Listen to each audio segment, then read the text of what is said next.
Moving on to USD Swiss on the daily time frame, we can see we've had that break of structure in towards the downside, and this is our swing high and this is our swing low. This high didn't close above this high, and therefore it's not a valid break of structure. We have though seen an internal break of structure, and we have also taken out some major points of liquidity, and therefore what I would expect now is that pullback to start. And I would expect that pullback to take us towards some daily points of liquidity. I wouldn't like to see this low get broken because this is the internal structure. I would like to see the internal structure hold and push us up higher, especially with these 2 points of daily liquidity that we have here. If we go down onto the 4-hour time frame, what we can see is our most recent break of structure is over here. This is a significant low, and this would be a significant low for me, where you could look for that next upside move. Just bear in mind that this is quite an overextended move, and this point of liquidity of the internal structure could be enough to push price back up higher again. But just also focus on the fact that supply is currently in control, and I wouldn't be looking for any longs until we break that high at least. But overall, I'd like to see this supply zone hold, push price down again, create another zone before then looking to try and capitalize on a move like this.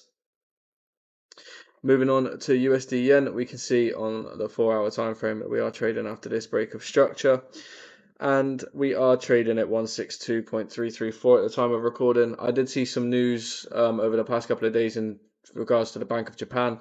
I think they said that 165 levels are now more where they're targeting an intervention. I still obviously think that this is just headline news and we shouldn't trade off of that, but I do anticipate that somewhere between sort of what I always said 163 and 165, but it could be that we might see 166 at the maximum now before then seeing that intervention is what I'd be predicting. If we do get up to like 164 level, I think I will just put an order in at 164 with my stop at 166 now, and that should almost be a nice fundamental trade.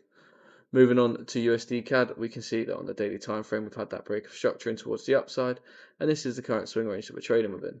Since we broke structure, we have just started to consolidate and reaccumulate.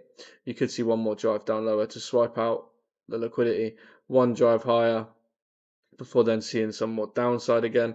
I think overall my bias is skewed a little bit in towards the downside because we are just so overextended. We're trading after an internal break and a swing break of structure. We've not got any points of liquidity until here. It makes so much more sense to see a swipe of this low and a drive back up. This creates this as internal liquidity that it can then look to target again. However, it's not high probability and it's not a pair that I'm actively trading a lot at the moment. I want to see a major development on this one.